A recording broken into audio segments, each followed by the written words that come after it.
Hey everyone, welcome back to another episode of DorksideCookies, TitanFall 2 playthrough, and I think we're talking about the Lord of the Rings MMO, Well, and why it's one of the worst games ever. oh my god.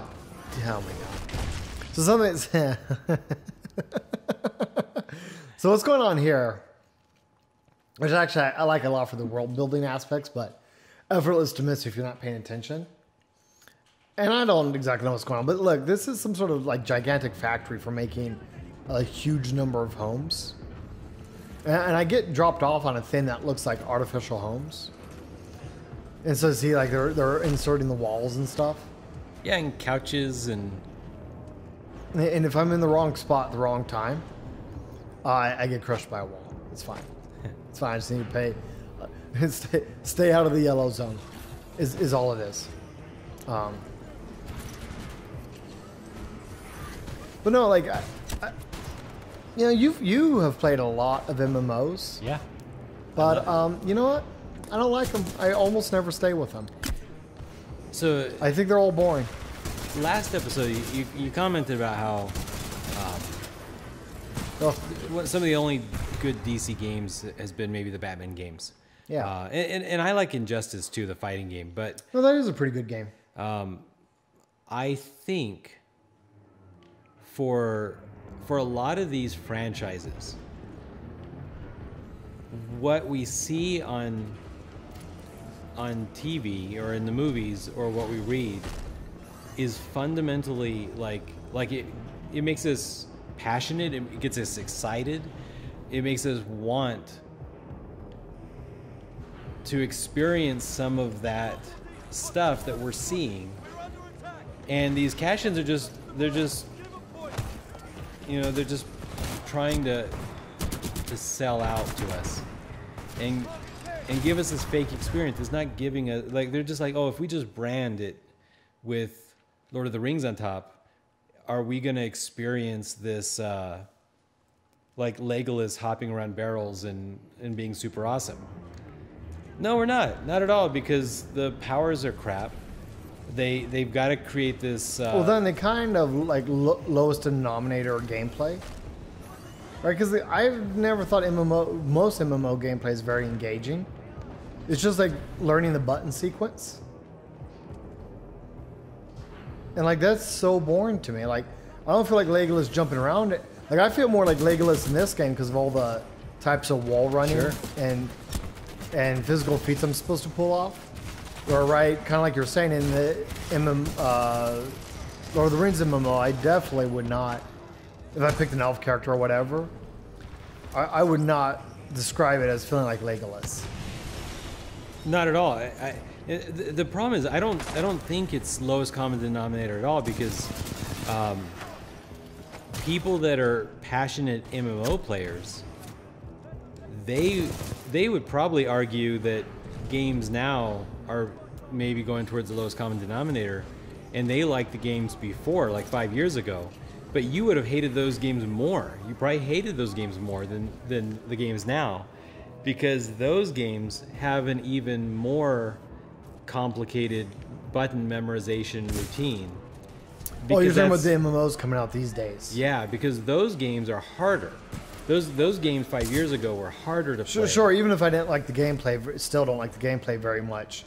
It was hard. It was hard to learn. Yeah, you can't say it was easier. Learn the optimal combo button pressing format. Yeah, so now there's less buttons. There's less memorization. You're able to get the fancy hat with even less, to an old MMO player, less skill. Like, it's actually easier to get all this stuff now, and now there's less of all the things that you hate. But it's not meaningful. Like, it's not a meaningful experience. It's not Batman the video game, where you kind of feel like Batman. At least I feel like Batman. Like when I play it, yeah.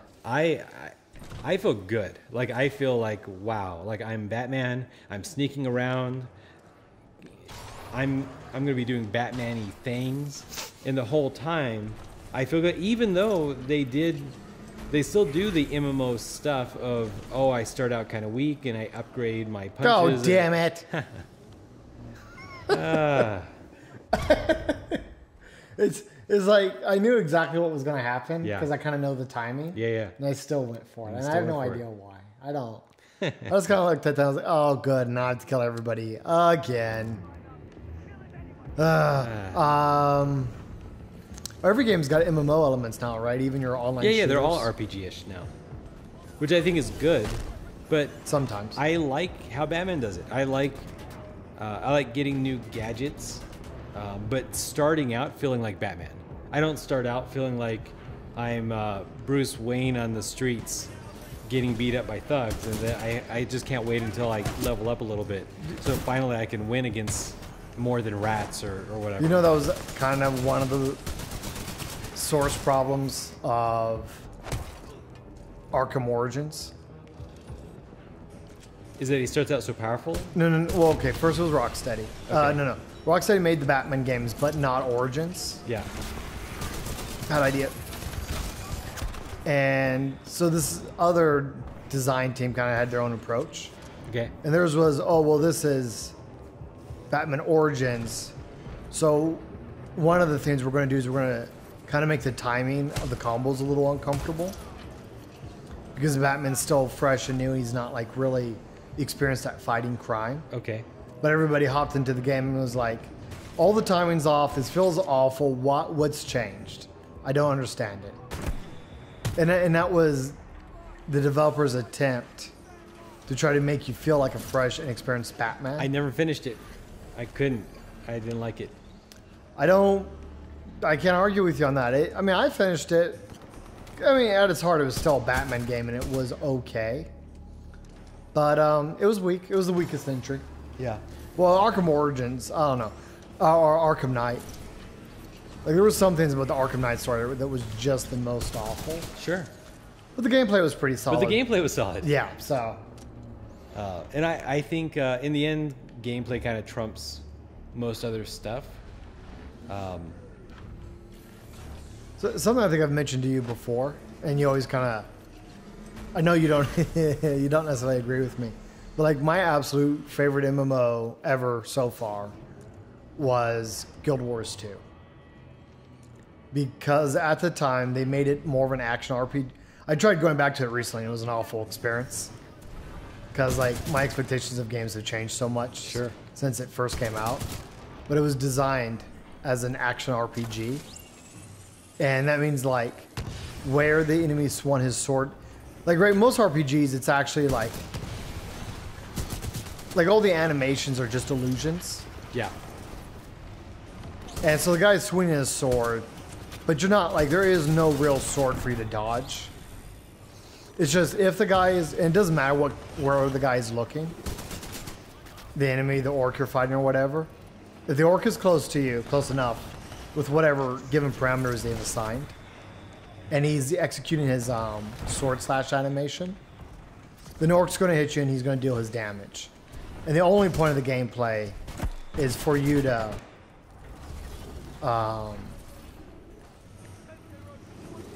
again, figure out the optimal combo and decide whether or not you've equipped enough, legendary weapons to beat this enemy you're about to fight. It's actually supposed to be resource management. Ultimately, RPGs, especially old style RPGs, are resource management. Oh my god, especially like games like EverQuest, sure. So you have X number of things, and you get, Y number of things back every so often. And if you use them in the wrong order, then you lose. Yeah. And in the end,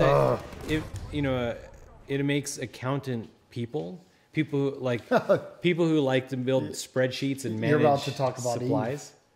Well, Eve, the spreadsheet game. Even Dungeons and Dragons, right? A lot of people call D&D a spreadsheet game because you're just managing a ton of numbers. Oh, sure, yeah. The way D&D, Warhammer's evolved the same way. And I like that. Honestly, those things appeal to me. Ugh. I like building fancy, self-calculating spreadsheets to manage a game. It appeals to my programming nature and stuff. But as I've worked more and more years in programming, I'm happy to get my, like the satisfaction from the logic part of my brain actually programming. And then I want an experience that appeals to my visceral part of my brain when I play video games. So I don't need the spreadsheet. I don't need the number crunching. Or you don't need it as much as maybe you kind of once wanted it. I still want this feeling of getting improvement. So like the way Batman gives more gadgets, sure, and more like, oh, if you can do these talents well, or if you can do these combos well, then you get another point. That's then gonna. But that's just good game, right? Because I don't think people would have called the original Metroid an RPG. But that was a huge part of Metroid, was the fact that you kind of had to learn the game, and you got quote unquote upgrades along the way. Sure. That opened up new areas of the game, or maybe even made an old enemy easier to kill. Like that's all it is just any game you have, there needs to be some feeling of progression in the game for it to work. Yeah. Well, do you feel like you get progression in Contra? Because I feel like okay, yeah, no, I mean that is a very classic example of an action shooty game. Well, I mean, and there's kind of it's micro progressions, right? Because you get those weapon upgrades, and the more weapon upgrades you get, the stronger you get. Yeah. Because you make the individual weapons better. Are you all right? But as soon as you die, you lose all that progression. So it's like micro progression.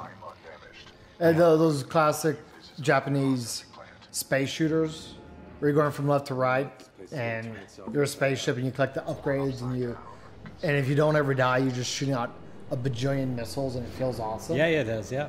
Yeah, like there's still progression there. Those approached a little bit differently, and it's not permanent. Yeah. So I think, so Metroid, I just looked it up. It's a genre called adventure. Sure. And I think adventure is like an RPG with no numbers. Okay, yeah. And so if Batman had only gadgets, maybe you would just call it an action adventure game. But because it has all these numbers everywhere, and you're like, oh, spend some points to upgrade your armor, and spend some points to make it so your punches are a little bit more devastating, and spend some points to make your batarangs so that they can actually kill things instead of just stunning them. Like those little incremental upgrades are just maybe what pushes it over towards RPG. Okay. Because now you're managing stuff. Yeah. But I don't know. In the end, they're just words. Anyway, it looks like are you actually at a new area? Have you progressed? Well, no. This is level design wise. This is one of my favorite levels. Yeah. I don't know why they store their houses this way, but no. Look. So okay, this is level. This is ground level. You see, they pipe everything along this way. Yep. And this is just one of the walls, but they got it on its side right now. And I kind of forget where I'm trying to go, but they get really platformy here. And I got to, using all my platforming skills, figure it out. I think I was telling you, this is another one of the reasons why I like this game so much. Yeah. Because they give you all this mobility stuff, and you actually get to use it a bit. Cool. Well, anyway, I think this is a good part to end this episode. Sure. And with that, till next time, this has been DorksideCookies. And yes, we do have cookies.